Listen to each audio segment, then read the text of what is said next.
Good morning student. Online classes में Vinayak school की ओर से आप सबका स्वागत है। आज हम सड़ांक के बारे में जानकारी हासिल करेंगे। सड़ांक किसे कहते हैं, सड़ांक क्या है और सड़ांक का एक जो दोहा है वो है रूप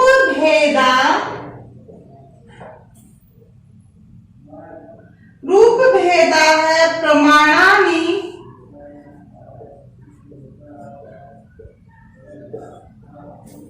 भाव लावण्य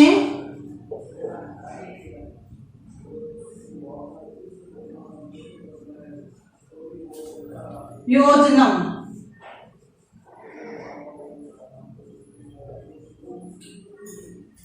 सादृश्यम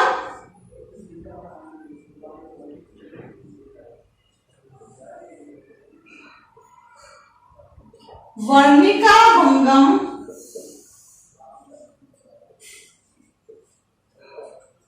सादृश्य वर्णिका भंग इसी चित्र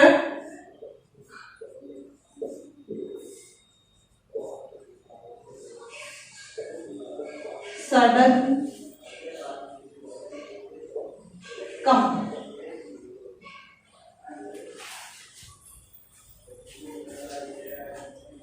सड़ांक यानी कि कला के 6 अंग। सड़ांक किसे कहते हैं, कला के क्या है ये 6 अंग।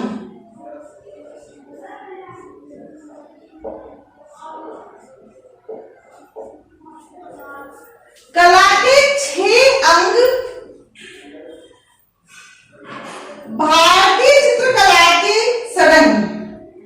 प्रकृति में जीवन की उत्पत्ति के साथ साथ ही आपको पता है बच्चों क्या हुआ, कला का जन्म हुआ है। जैसे जैसे जीवन में प्रकृति का जन्म हुआ वैसे वैसे क्या हुआ, कला का जन्म हुआ। और काल की गति के साथ साथ कला का स्वरूप भी क्या हुआ, धीरे धीरे परिवर्तित हुआ। काल की गति के साथ साथ कला का स्वरूप भी परिवर्तित हुआ, जिसमें नियम निर्धारण कर कला को सुव्यवस्थित करने का जो है प्रयास किया गया। रूप भेदा प्रमाणिन भाव लावण्य योजना। रूप भेदा प्रमाणिन भाव लावण्य योजनम सादृश्यम वर्णिका भंग इति चित्र सड़ंकम। इसमें 6 अंग दिए हैं। पहला अंग है रूप भेद, दूसरा है प्रमाण और तीसरा है भाव। रूप भेद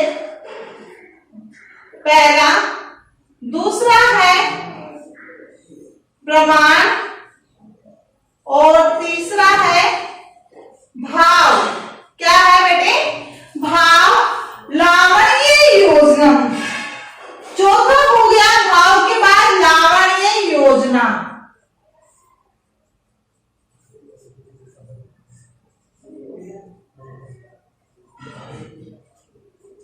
उसके बाद में है सादृश्य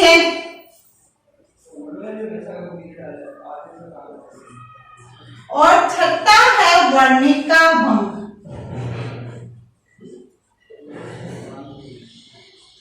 ये हो गए कला के 6 अंग, भारतीय चित्रकला के 6 अंग। प्राचीन साहित्य में विविध कलाओं की विस्तृत चर्चा होती है। बहुत सारी कलाएं हैं, उन कलाओं की क्या होती है, विस्तृत चर्चा होती है, जिनमें वात्स्यायन के काम सूत्र में, वात्स्यायन जो है विद्वान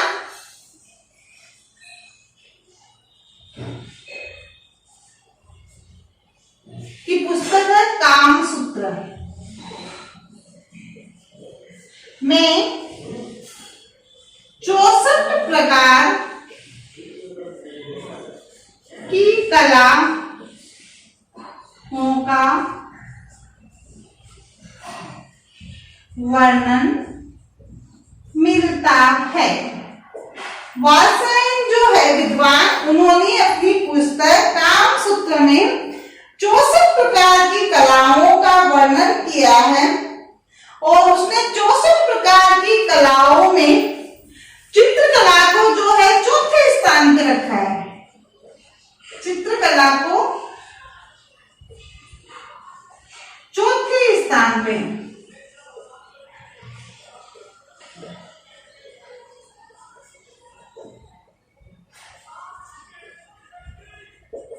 कौन से स्थान पे रखा वात्स्यायन चित्रकला को? 64 प्रकार की कलाओं में चित्रकला को चौथे स्थान पर रखा। इसी प्रकार से हम देखें, पंडित यशोधर ने अपनी पुस्तक जयमंगला में चित्रकला के 6 अंगों का वर्णन किया है।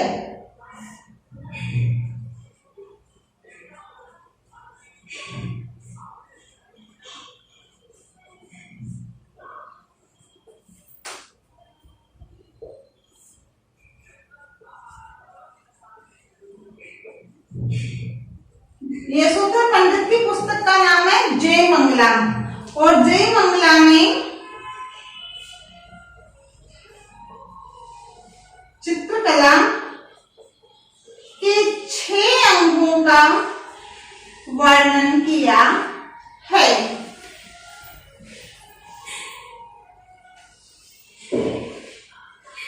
और 6 अंगों का वर्णन उसने एक श्लोक में किया है। किसने किया है? एक श्लोक में किया है। वस्तुतः उन्होंने पहली बार कला के नियमों का उल्लेख किया था और ये उन्होंने 6 अंकों के रूप में किया। अवनींद्र ठाकुर द्वारा उनकी पुस्तक भारत शिल्प सदन में भी जो है इसका वर्णन किया गया है और डॉक्टर महादेव शाह ने भी जो है इसका वर्णन किया। तो उसमें जो इस श्लोक में वर्णन किया, उसमें चित्रकला के 6 अंगों का वर्णन किया था और वो श्लोक है, रूप भेदा प्रमाणिनता भाव लावण्य योजनम सादृश्यम वर्णिका भंग इति चित्र सड़ंकम। इन 6 अंगों के द्वारा ही कोई चित्र की कलाकृति बन सकती है और 6 अंग है, रूप भेद प्रमाण भाव लावण्य योजना सादृश्य वर्णिका भंग। ये 6 अंग है। रूप भेद, रूप भेद में क्या है बच्चों? सभी प्रकार की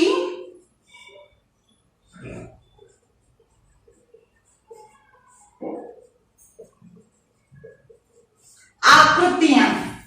रूप भेद में क्या आता है? रूप का मतलब कोई भी आकृति होती है, उसे हम क्या कहते हैं? रूप। तो सभी प्रकार की आकृतियां और उनकी विशेषताएं, आकृतियां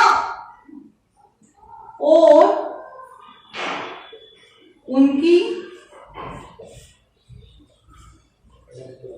विशेषताएं, ये हो गई रूप भेद में। प्रमाण, अनुपात, नाप। प्रमाण का मतलब क्या होता है?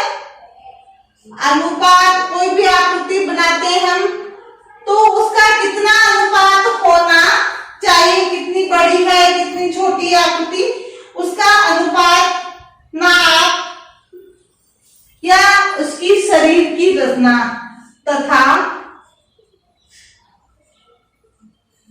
शरीर रचना। प्रमाण में क्या आता है? जो हम आकृति बनाते हैं उसका अनुपात कितना होना चाहिए, नाप कितना होना चाहिए, उसकी आकृति कितनी होनी चाहिए। फिर है भाव। भाव का मतलब होता है आकृतियों में दर्शक।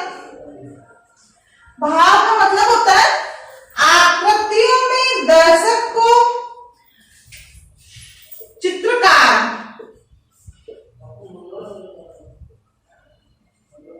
आकृतियों में दर्शक को चित्रकार के हृदय की भावना दिखाई दे। चित्रकार के हृदय की भावना दिखाई दे। भाव का मतलब क्या होता है? कोई भी आकृति जो बनी हुई है उसमें जो समाहित जो भाव है, वह भाव जो है चित्रकार कौन से भाव को दर्शाना चाहता है, वह भाव दर्शक को दिखाई देना चाहिए। फिर है लावण्य योजना। कलात्मकता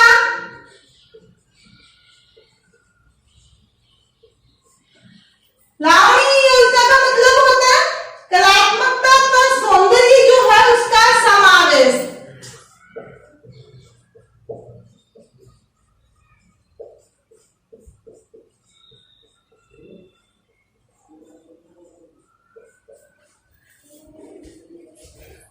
लावणी का मतलब क्या हुआ? कला को दर्शाया जाना, उसके अंदर कितना सुंदरता है, उसका कितना सौंदर्य का समावेश किया गया है। सादृश्य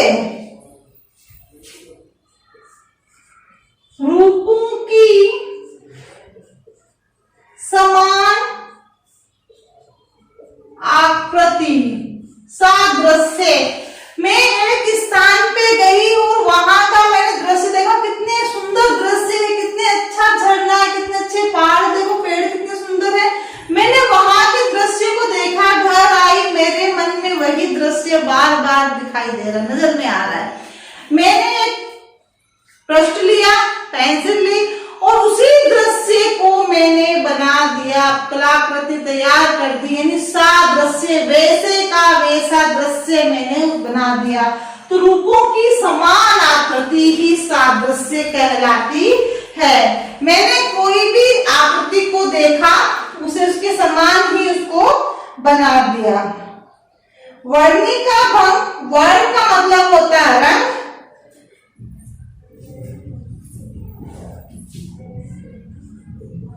तो वर्णिका भंग में रंगों वन तुलिका, तुलिका हम बोलते हैं ब्रश को। तुलिका की प्रयोग से कलात्मकता दिखाना, तुलिका के प्रयोग से कलात्मकता। ये हो गए सदांग यानी 6 अंग। अब हम इनमें एक एक अंगों का क्या करेंगे?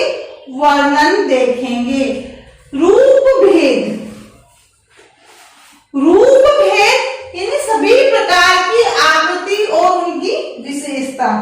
रूप भेद का शाब्दिक अर्थ है रूप में विविधता या भेद का अर्थ है मर्म यानी रहस्य। अलग अलग रूप और अलग अलग रूपों का रहस्य या उसके मर्म की पहचान होती है। रहस्य को समझना ही क्या कहलाता है? रूप कहलाता है। आकृति के लिए प्रत्येक आकृति में ऐसी भिन्नता तथा विशेषता दर्शित होनी चाहिए जो कि किसी आकृति से क्या हो? दूसरी आकृति से भिन्न हो। रूप क्या होते हैं बेटे? अनंत होते हैं, बहुत सारी आकृतियां होती हैं, बहुत सारे रूप होते हैं। इसे किसी परिधि में नहीं बांधा जा सकता। रूप क्या है? अनंत है और रूप को हम किसी भी परिधि में बांध नहीं सकते। रूप की पहचान 2 प्रकार से होती है। एक पहचान तो आंखों से होती है, दूसरी पहचान आत्मा से होती है। रूप की पहचान कैसे होती है? 2 तरह से होती है। एक तो आंखों से रूप की पहचान होती है और दूसरी रूप की पहचान होती है आत्मा से। आंखों से हम जो देखते हैं,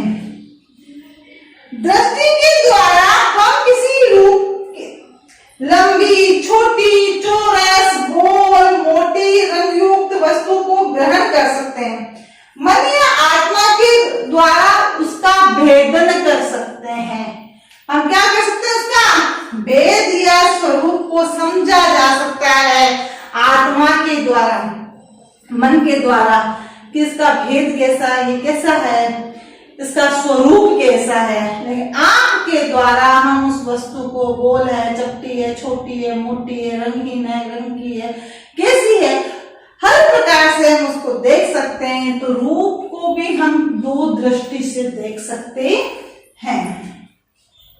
भारतीय कला में रूप भेद का सबसे अच्छा उदाहरण है अजंता के चित्र। इसमें भीड़ भाड़ वाले व्यक्ति चित्रों में प्रत्येक रूप भेद है। सभी को अपनी चारित्रिक विशेषता, जिन्हें मन की आंखों के द्वारा अनुभव किया जा सकता है। हम अगर रूप भेद को देखें तो अजंता के चित्रों के द्वारा ही उस रूप भेद को जो है देख सकते हैं। अब हम पढ़ेंगे दूसरा इसका पॉइंट है प्रमाण।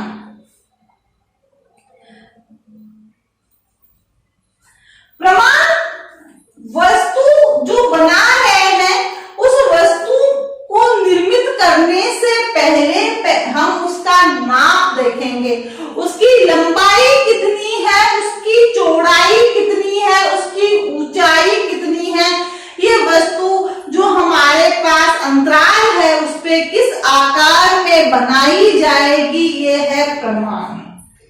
वस्तु के विषय में निर्मित ज्ञान प्राप्त करना, उसकी निकटता, उसकी जो दूरी है, लंबाई, चौड़ाई, अनुपात आदि का मान ही प्रमाण कहलाता है।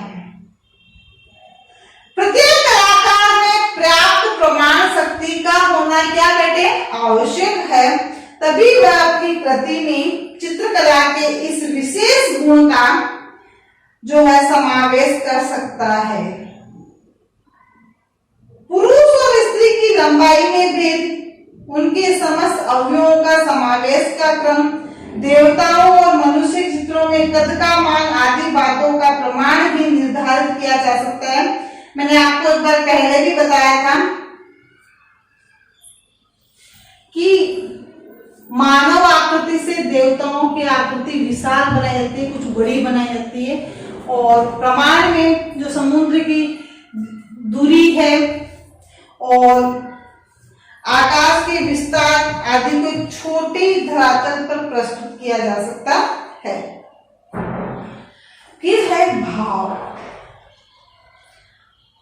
भाव जो आकृतियां बनी हुई है, उन आकृतियों में जो चित्रकार ने भाव को भरा है, वह भाव दर्शक के मन में आना ही क्या है, भाव कहलाता है।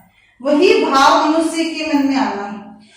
आकृति की भंगिमा, उसके स्वभाव, मनोभाव, उनकी व्यंग्यात्मकता प्रक्रिया को भाव कहते हैं। चित्रकला में भाव विवेचना को बड़ा महत्व दिया जाता है। भाव एक मानसिक प्रक्रिया है जिसके लक्षण कायिक धर्मों द्वारा भी क्या है, अभिव्यक्त होते हैं। मन में जिस रस का जो भाव पैदा होता है उसी के अनुसार शरीर में परिवर्तन भी होता है। तो उसे हम क्या कहते हैं बेटे, भाव कहते हैं। उसके बाद में हम देखेंगे भाव का कार्य। भाव का कार्य रूप को भंगिमा देना है और व्यंग्य का कार्य है रूप की ओर भाव के इशारे को अभिव्यक्त रूप के द्वारा प्रकट करना। उसके बाद है लावणीय योजना।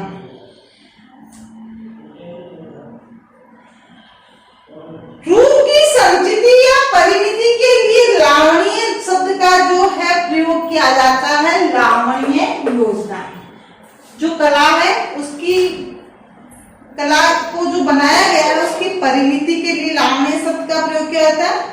रूप, प्रमाण और भाव के साथ चित्र में लावण्य का होना भी क्या है, आवश्यक है। रूप, प्रमाण और भाव के साथ साथ चित्र में लावण्य का होना आवश्यक है। लावण्य यानी सौंदर्य। अगर उसमें सौंदर्यता नहीं है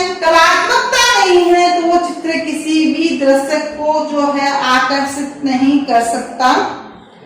प्रमाण जैसे रूप को परिमिति देता है, लावण्य भी परिमिति, भाव, अभ्यंतर, सौंदर्य का बोधक है। लावण्य योजना में चित्र में कांति का, छाया का सुंदर समावेश होता है। लावण्य का एक अर्थ नमक के लिए भी प्रयुक्त होता है। जिस प्रकार भोजन नमक के बिना स्वादहीन होता है, उसी प्रकार कोई भी कलाकृति जो बनाई जाती है वह लावण्य के बिना आकर्षित नहीं हो सकती। जिस प्रकार लावण्य का एक अर्थ नमक से लिया जाता है, जिस प्रकार नमक के बिना भोजन स्वादिष्ट नहीं बन सकता, वैसे ही लावण्य योजना के बिना कोई भी कलाकृति जो है आकर्षित नहीं हो सकती। फिर उसके बाद में है सादृश्य। किसी वस्तु को उसी के रूप में चित्रित करना। सादृश्य रूप एकदम किसी वस्तु को उसी के रूप में चित्रित करना, उसी आकृति के समान जो है उसे चित्रित करना। वस्तु के देश, प्रवृत्ति, स्थान आदि को समझकर चित्र बनाना। किसी चित्र को उचित चिन्हों, प्रतीकों को समझकर चित्रित बनाना। सादृश्य का शाब्दिक अर्थ होता है किसी मूल वस्तु के साथ उसकी प्रतिकृति की समानता का नाम ही क्या है? सादृश्य। किसी मूल वस्तु की प्रतिकृति का नाम ही सादृश्य है। किसी रूप के भाव को किसी दूसरे रूप की सादृश्यता से प्रकट कर देना सादृश्य का कार्य है। सादृश्य के अर्थ भी 3 रूप में लिए जाते हैं। वस्तु को उसी रूप में चित्रित करना, वस्तु के देश, प्रवृत्ति, स्थान को समझकर चित्रित करना, या उसके उचित चिन्हों को प्रतीक समझकर जो है चित्रित करना। फिर है वर्णिका भंग। वर्णिका भंग विभिन्न रंगों के द्वारा, वर्णों के द्वारा कलाकृति को तैयार करना ही वर्णिका भंग कहलाता है। एक बार पुनः, नाना यानी विभिन्न वर्णों की सम्मिलित भंगिमा को वर्णिका भंग कहते हैं।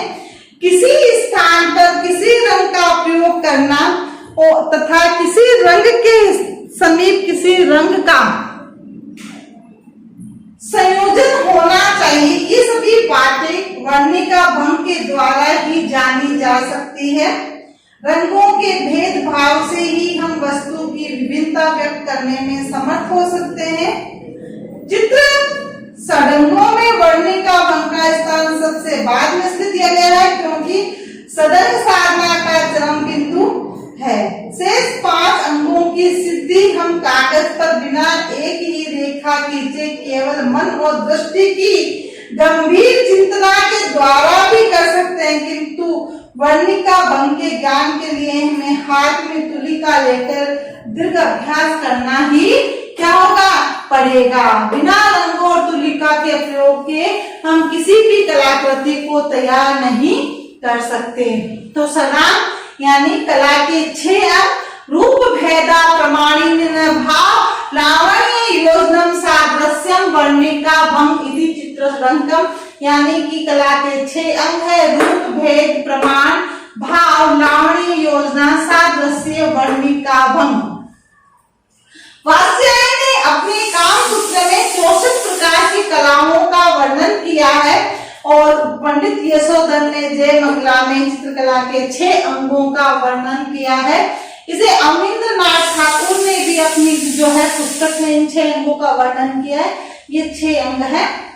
इन 6 अंग में रूप भेद यानी सभी प्रकार की आकृतियां, प्रमाण यानी उसमें अनुपात नाप जो है शरीर का है, वस्तु का है, भाव आकृति में दृश्य को चित्रकार के हृदय की जो भावना है वह दिखाई देनी चाहिए। लावण्य योजना में जो कलाकृति है उसमें सुंदरता होनी चाहिए और सादृश्य का मतलब होता है रूपों की समान ही आकृतियां बनाना। जैसा दृश्य देखा है समान उसी के समान दृश्य को बनाना सादृश्य। और वर्णिका वर्ण का अर्थ होता है रंग और विविध प्रकार के रंगों के द्वारा कलाकृति को तैयार करना।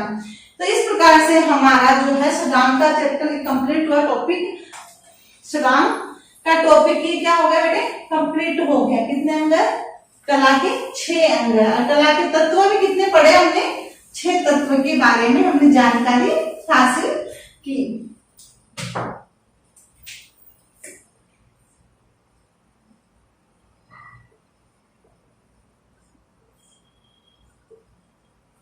प्रश्न 1,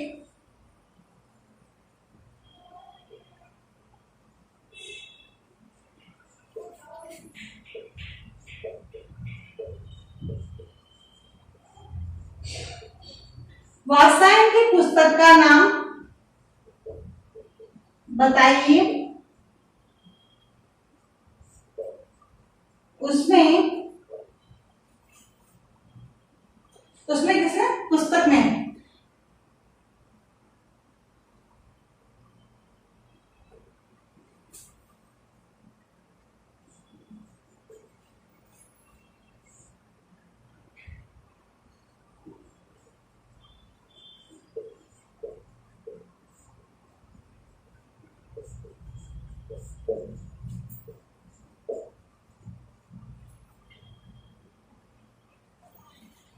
प्रश्न संख्या 2, वात्स्यायन की पुस्तक का नाम बताइए और उसमें उसने कितनी प्रकार की जो है कलाओं का वर्णन किया। वात्स्यायन की पुस्तक का नाम है कामसूत्र और उसमें 64 प्रकार की कलाओं का वर्णन किया गया है।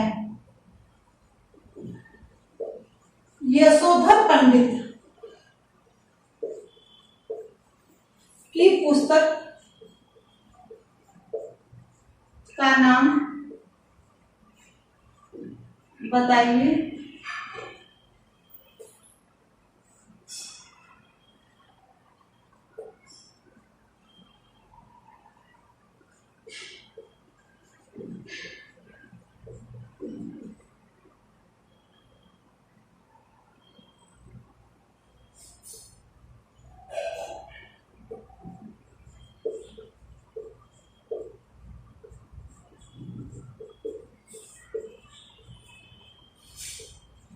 यशोधर जी ने जो है चित्रकला को कौन से स्थान पर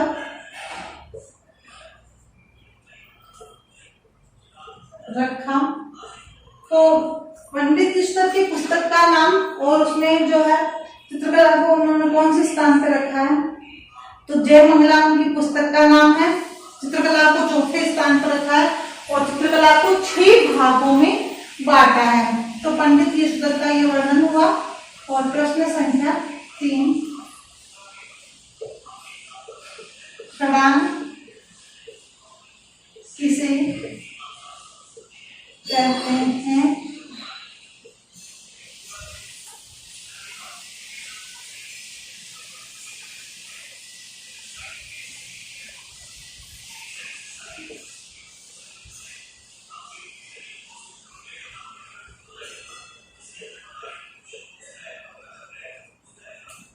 षडांग किसे कहते हैं और इसे समझाइए में आप इसका श्लोक लिखकर इसके जो 6 भेद है उन्हें लिखना।